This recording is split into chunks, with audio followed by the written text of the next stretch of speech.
तो हेलो दोस्तों, स्वागत है आप सभी लोगों का हमारे यूट्यूब चैनल सम्राट अकेडमी में। तो दोस्तों, मेरा नाम है आकाश और जैसा कि आप लोग सभी लोग जानते हैं कि 2022 बोर्ड एग्जाम की हम लोग तैयारी कर रहे हैं बहुत अच्छे तरीके से। एक प्रश्न है जो कि बहुत ही ज़्यादा इंपॉर्टेंट, बहुत ही ज़्यादा पॉपुलर है कि सिद्ध कीजिए कि स्मॉल एफ बराबर r/2 और r बराबर 2f। ठीक है, दोनों सिद्ध करने के लिए बोल देता है। ज़्यादातर एफ बराबर r/2 बोलता है, लेकिन इस वीडियो में मैं एक ही कंसेप्ट में दोनों सिखा दूंगा आपको। मतलब एक ही क्वेश्चन पढ़ेंगे ना, तो एक ही क्वेश्चन में दोनों को करना सीख जाएंगे। एक तो एफ बराबर r/2 भी कर लेंगे और उसके जस्ट थोड़ा सा स्टेप आगे जाएगा तो r/2f भी आ जाएगा। ठीक है, तो इस वीडियो में आप दोनों सिद्ध करना जान जाएंगे और ये बहुत ही ज़्यादा खास टॉपिक है। 4 नंबर का अकेले पूछता है। ठीक है, और कहता है कि सिद्ध कीजिए कि जो स्मॉल एफ बराबर r/2 और r बराबर 2f वो अवतल दर्पण में पूछता है कि अवतल दर्पण में सिद्ध कीजिए कि f बराबर r/2 या तो आप सिद्ध कीजिए r बराबर 2f। दोनों साथ में नहीं देगा, या तो ये देगा या तो ये देगा, तो दोनों में से कोई देगा आप तुरंत चुटकियों में कर देंगे। इस तरह मैं सरल तरीके से आपको बताने वाला हूँ। ठीक है, और आपका टारगेट क्या है कमेंट में जरूर करके बताइए 2022 का, क्योंकि मेरा टारगेट जो मैं खुद का टारगेट लेके चलता हूँ, मतलब आपको लेकर तो 95% टारगेट, 90 से लेकर 95, और उस तरह से मैं कैटेगरी को तैयार भी करता हूँ। बस आपको पढ़ना पड़ेगा, जितना अच्छा से पढ़ेंगे उतना अच्छा से आपका क्लियर होता जाएगा और आप इसको अचीव भी कर पाओगे। तो चलिए पहले पॉइंट पे आते हैं हम लोग। हमको सिद्ध करना है कि सिद्ध कीजिए कि ए बराबर r/2 और r बराबर 2f, वो भी अवतल दर्पण में। तो करना क्या है मेरे प्यारे विद्यार्थियों, हाँ मैं तो कोई दिक्कत नहीं है आपको। अवतल दर्पण पूछा ना, बनाते हैं अवतल दर्पण। अवतल दर्पण तो हम लोग अच्छे तरीके से पढ़े ही हैं। ये आपका अवतल दर्पण बना। ठीक है, ये आपका क्या बना, अवतल दर्पण है। अवतल दर्पण बना, सब लोग जानते हैं। इसका नाम मैं रख देता हूँ इसके द्वारक का, एम और एन। एम और एन जो है वो अवतल दर्पण के द्वारक है। ठीक है, और स्केल की सहायता से हम लोग क्या खींचेंगे, मुख्य फोकस। मुख्य फोकस खींचता हूँ।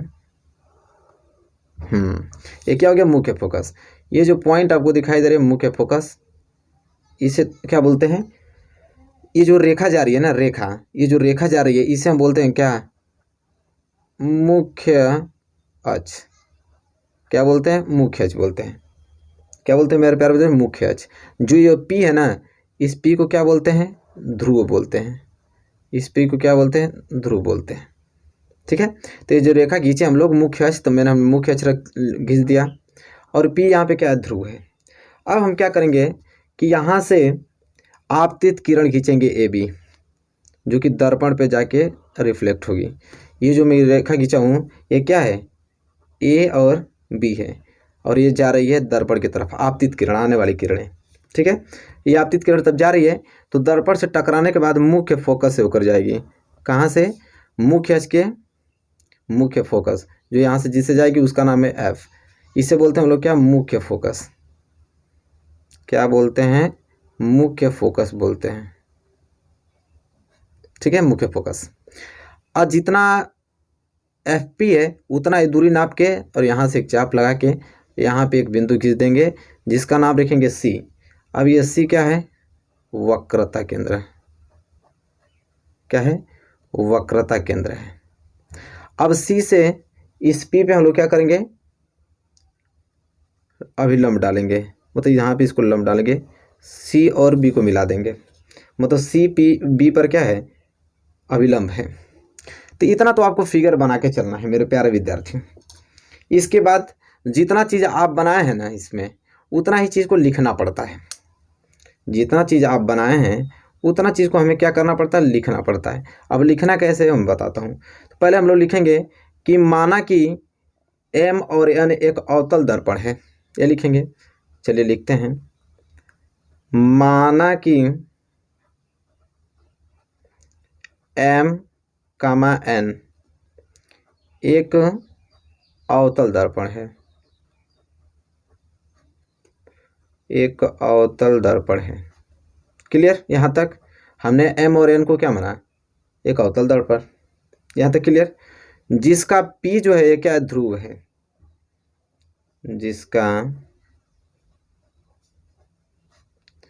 जिसका पी एक ध्रुव है। एम और एन एक अवतल दर्पण माना, जिसका ये पी जो आपको दिखाई दे रहा है क्या है, ध्रुव है। अब ए बी की बात आती है। ए बी आपतित किरण है, ए बी एक आपतित किरण है, आपतित किरण है जो अवतल दर्पण से टकराने के बाद, देखिए यहाँ ए बी एक आपतित किरण है, यहाँ अवतल दर्पण से टकराने के बाद कहाँ से, मुख्य फोकस से होकर जा रही है। तो लिखेंगे हम लोग ए बी एक आपतित किरण है जो अवतल दर्पण से, जो अवतल दर्पण से टकराने के बाद, अवतल दर्पण से टकराने के बाद, ये लिखना पड़ता है मेरे प्यारे विद्यार्थियों, ठीक है, लिखेंगे अवतल दर्पण से टकराने के बाद, या तो आप कह सकते हैं परावर्तन के बाद, टकराए या परावर्तन एक ही बात है, टकराने के बाद या परावर्तन के बाद, परावर्तन के बाद कहाँ से होकर जा रही है, तो मुख्य अक्ष के एफ से गुजरता है, टकराने के बाद मुख्य अक्ष, ये जो मुख्य अक्ष आपको दिखाई दे रहा है, मुख्य अक्ष के कहाँ, मुख्य फोकस से को गुजरता है। तो परावर्तन के बाद मुख्य अक्ष के, यहाँ में एफ लिख देता हूँ तो समझिएगा आप लोग कि मुख्य फोकस की बात हो रही है, क्योंकि उसे एफ से ही दर्शाते हैं। तो परावर्तन के बाद मुख्य अक्ष के एफ से गुजरता है,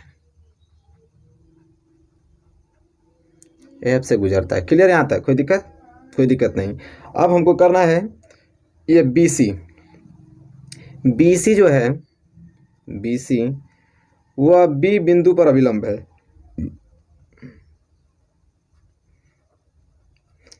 BC B बिंदु पर अभिलंब है, ठीक है। तथा जो B है ना, वो P के क्या है, अधिक निकट है, जो B है वो P के क्या है, अधिक निकट है,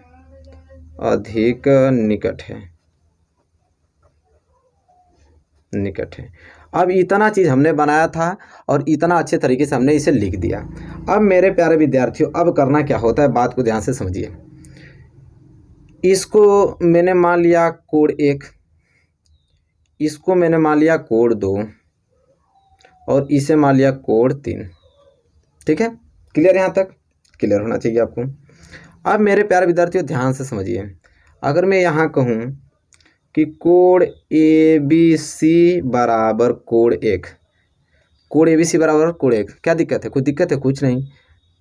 ABC देखिए जो बीच में होता है वही कोण होता है, तो B कोण, B क्या आपका है, यही तो है, तो कोण ABC, कोण ABC बराबर क्या मैंने मान लिया 1, कोई दिक्कत कोई नहीं।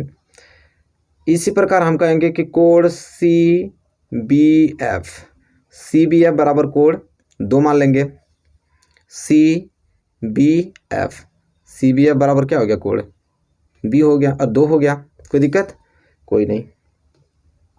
इसी प्रकार हम मान लेंगे कोण BCF बराबर कोण 3 मान लेंगे, BCF बराबर कोण 3, कोई दिक्कत नहीं, हमने मान लिया। यहाँ तक क्लियर हुआ ना आपको, कोई दिक्कत नहीं। अच्छा मेरे प्यारे विद्यार्थियों, अब बात को समझिए। हम कहेंगे कि कोण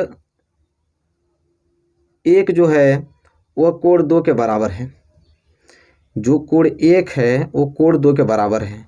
अब आप कहेंगे ऐसा कैसे कि कोण 1 कोण 2 के बराबर हो जाएगा, तो कोण 1 जो है वो कोण 2 के बराबर है परावर्तन के नियम से, क्योंकि जब आपतित किरण जाती है परावर्तन के पास टकरा के मुख्य फोकस से जाती है, तो कोण I जो होता है कोण R के बराबर हो जाता है, एक कोण I एक कोण R, तो यह कोण 1 है एक कोण 2, तो कोण 1 और 2 बराबर हो जाएगा कि नहीं, परावर्तन के नियम से बिल्कुल हो जाएगा।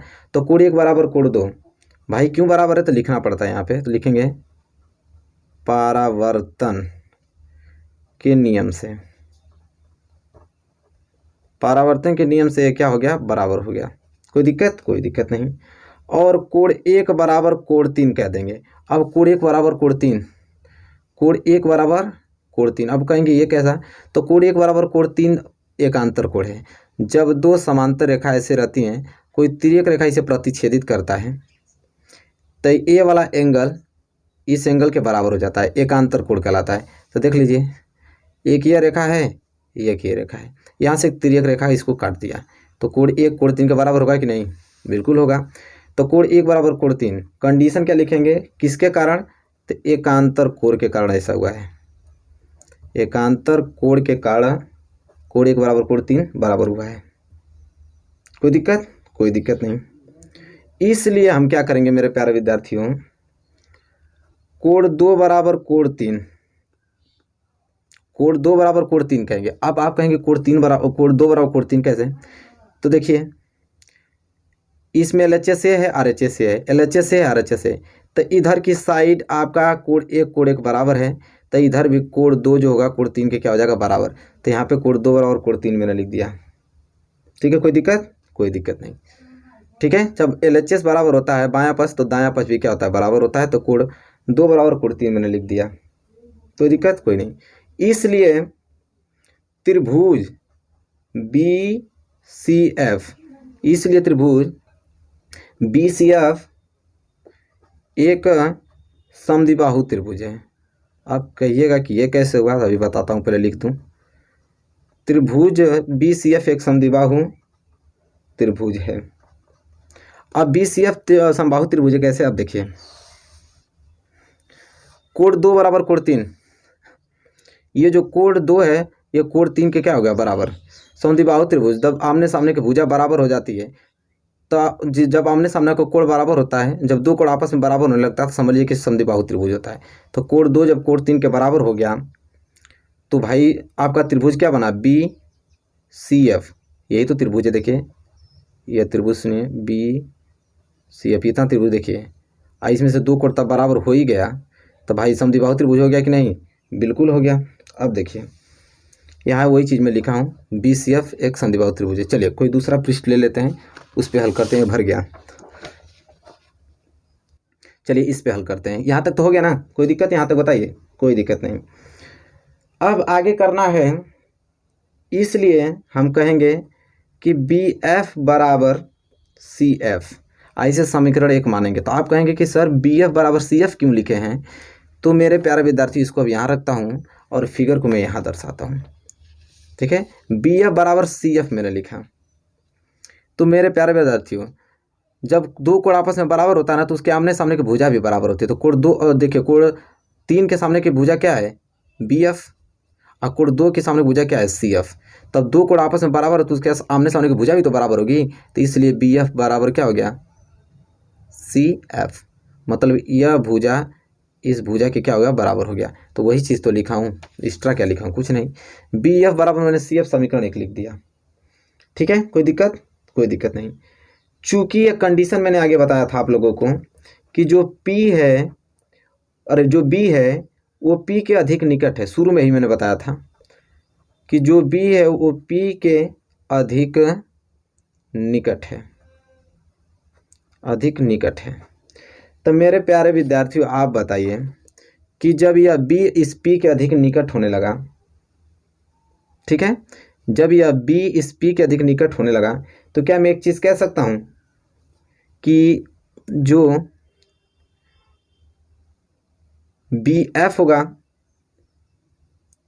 BF जो BF होगा वो PF के बराबर होगा, क्योंकि जब यह B बिंदु इस P के एकदम निकट हो गया, यहाँ पे हो गया निकट हो गया, तो जो BF है वो PF के बराबर हो जाएगा। अब निकट का मतलब वही चीज़ ना, जो इसके बराबर है वो इसके बराबर भी होगा। ठीक है, जैसा एक चीज़ आप लोग भी जानते हैं कि अगर कोई एक वृत्त हम बना दें, अब वृत्त की कोई त्रिज्या, यहाँ से वृत्त का केंद्र है, यहाँ से त्रिज्या ले ले, यहाँ से त्रिज्या ले ले, यहाँ से त्रिज्या ले ले, यहाँ से कोई भी त्रिज्या ले ले, इसको O मान लो, इसको P मान लो, इसको Q मान लो R, तो ये सभी आपस में बराबर होता है। मतलब OP जितना होगा उतना OQ होगा, उतना ही आपका OR होगा। तो देखिए यहाँ पे ये आपका एक वृत्त था, या इसका केंद्र है, तो यहाँ की जितनी दूरी होगी उस दूरी के बराबर होगी। तो BF बराबर PF नहीं कर सकते हैं, बिल्कुल कह सकते हैं। तो इसलिए हम लोग लिखेंगे यहाँ पे, इसलिए जो BF है वो PF के क्या है बराबर है। ठीक है, अब देखिए ध्यान से, जो PF होता है ना, तो PF को ध्रुव कहते हैं और F को मुख्य फोकस कहते हैं। मुख्य फोकस और ध्रुव के बीच की दूरी को हम स्मॉल f से दर्शाते हैं, जिसे हम फोकस दूरी कहते हैं। किसे फोकस दूरी कहते हैं। तो ये बताइए कि PF को क्या हम स्मॉल f नहीं लिख सकते हैं आराम से, मतलब जो PF है वो स्मॉल f के क्या है बराबर है। कोई दिक्कत, कोई दिक्कत नहीं। ये समीकरण क्या हो गया दूसरा, यहाँ तक कोई दिक्कत, कोई दिक्कत नहीं होना चाहिए। अब हम करेंगे मेरे प्यारे विद्यार्थियों, अब क्या कि सीपी अब देखिए सीपी का मतलब सी और पी। अच्छा, ये सीपी किससे मिलकर बना है? तो यहाँ तक की दूरी, यहाँ तक सीपी किससे मिलकर बना है कि सी एफ और एफ पी को जोड़ देंगे तो सीपी हो जाएगा कि नहीं? बिल्कुल हो जाएगा। तो हम सीपी को लिख सकते हैं C F plus F P, ठीक है, आराम से लिख सकते हैं क्योंकि इन दोनों को जोड़ेंगे तो सीपी होगा। अब मेरे प्यारे विद्यार्थियों ध्यान से समझिए, सी एफ क्या लिखा है? सी एफ जो है वो बराबर है बी एफ के।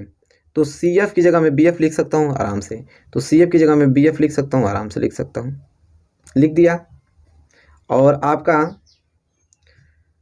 एफ क्या लिखा है? F P. तो एफ पी देखिए मेरे प्यारे विद्यार्थियों, यहाँ पे एफ पी जैसा लिखा है उसको हम एफ पी को ऐसे उतार देंगे प्लस एफ पी। चाहे आप इसको एफ पी कहिए चाहे पी एफ कहिए, दोनों सेम है, पी एफ कहिए चाहे एफ पी कहिए, ठीक है, बात सही है। अब मेरे प्यारे विद्यार्थियों, ये जो सी एफ को मैंने बी एफ लिख दिया है उसका कंडीशन भी लिखना पड़ता है कि आप क्यों लिखे हैं। तो लिखेंगे चूँकि सी एफ जो था वो बी एफ के क्या था? बराबर था समीकरण 1 से, इसलिए हमने ऐसा लिखा समीकरण 1 से। इसलिए हमने सी एफ की जगह किसको? बी एफ को इस्तेमाल कर दिया, क्योंकि सी एफ जो है बी एफ के बराबर था। अब हम क्या करेंगे आगे कि जो बी एफ है, यहाँ पे जो बी एफ आपको दिखाई दे रहा है, ये बी एफ किसके? एफ मतलब पी एफ के बराबर है। तो चाहे इसको पी एफ कहिए चाहे एफ पी कहिए, बात दोनों सेम है। तो चलिए इसको पी एफ लिख देते हैं। तो ये मेरे प्यार बताइए कि जो बी एफ पी एफ के बराबर है, तो बी एफ की जगह मैं पी एफ नहीं लिख सकता हूँ? लिख सकता हूँ। इसको भी मैं सही लिख देता हूँ। ये एफ पी है ना, तो इसको पी एफ भी लिख सकते हैं, इधर उधर लिख सकते हैं, कोई दिक्कत नहीं है। इसको चाहे आप ओ पी कहिए चाहे पी ओ कहिए, क्या फ़र्क पड़ता है? कुछ नहीं। तो इसे मैंने P F plus P F, ये भी हो गया। ये किस लिए हो गया है? तो भाई इसलिए हो गया है क्योंकि बी एफ जो था वो पी एफ के बराबर था समीकरण दूसरा से, समीकरण दूसरा से। क्योंकि जो बी एफ था वो पी एफ के बराबर था, तो मैंने क्या किया कि बी एफ की जगह क्या रख दिया? पी एफ रख दिया, बात खत्म। कोई दिक्कत? कोई दिक्कत नहीं। अब पी एफ और पी एफ मिलके, इधर आपका सी पी है, सी पी बराबर पी एफ और पी एफ मिलके क्या हो गया? 2 पी एफ हो गया। क्या हो गया? 2 पी एफ। मेरे प्यारे विद्यार्थियों समझिए बात को, पी एफ जो है, पी एफ वो किसके बराबर? स्मॉल एफ के। तो पी एफ की जगह स्मॉल एफ लिख सकता हूँ आराम से। तो मैं लिख दूंगा सी पी बराबर 2, पी एफ की जगह स्मॉल एफ लिख दिया। अब सी पी क्या है? ध्यान समझिए, सी और पी, सी को बोलते हैं वक्रता केंद्र, पी को बोलते हैं ध्रुव। वक्रता केंद्र यहाँ से लेके और ध्रुव के बीच को हम बोलते हैं वक्रता त्रिज्या। तो सी पी को मैं आर लिख सकता हूँ वक्रता त्रिज्या, क्योंकि वक्रता केंद्र और ध्रुव के बीच की दूरी को हम वक्रता त्रिज्या बोलते हैं। तो इसको आर से डिनोट कर सकता हूँ आराम से। इसलिए सी पी बराबर हम क्या लिख देंगे? सी पी के स्थान पे, सी पी के स्थान पे आर लिख देंगे। तो आर बराबर क्या हो जाएगा? 2f। तो पहला हमको ये सिद्ध करने के लिए दिया था कि नहीं कि आर बराबर 2f। तो अगर आपसे आर बराबर 2f पूछे, यहाँ शुरू में दिखा देता हूँ, पूछा था ना आर बराबर 2f, अगर इतना पूछे तो आपको सेम यही आंसर रोक देना, ये आपका क्या हो जाएगा? आंसर हो जाएगा, ठीक है। लेकिन अगर यही चीज़ आपसे ये पूछे कि नहीं f बराबर r/2 बताइए, तो करना क्या है? इसको आप f की वैल्यू निकाल दीजिए यहाँ से। तो f की वैल्यू निकालेंगे तभी तो r/2 ये तो होगा। यहाँ से f की वैल्यू निकालेंगे तो r/2 हो जाएगा, बात खत्म। तो ये आंसर हो जाएगा। मतलब एक स्टेप सिर्फ बढ़ाना होता है। तो ये पूछेगा तो इतना ही रोक देंगे, ये पूछेगा तो थोड़ा उसके आगे लेके चले जाएंगे। तो इस प्रकार यहाँ पे प्रूफ हो गया, ठीक है। दोनों मैंने प्रूफ करके आप लोगों को दिखा दिया। मेरे प्यारे विद्यार्थियों, आप बताएं आपको समझ में आया कि नहीं? बिल्कुल समझ में आएगा, इसमें है ही क्या। तो मेरे प्यारे विद्यार्थियों, अगर वीडियो आपको अच्छी लगी हो है तो प्लीज़ लाइक कीजिए। और 95% का टारगेट लेके चलना है ना। आपके जितने भी फ्रेंड हैं, सबके फ्रेंड यहाँ इस वीडियो को क्या कर दीजिए? शेयर कर दीजिए, ताकि वो हमारे साथ जुड़े। देखिए उनका कैसे नंबर आता है, बहुत अच्छे तरीके से मैं सारी चीज़ें कवर करने वाला हूँ। तो मिलेंगे आपसे एक प्यारे से नेक्स्ट वीडियो में, तब तक के लिए धन्यवाद।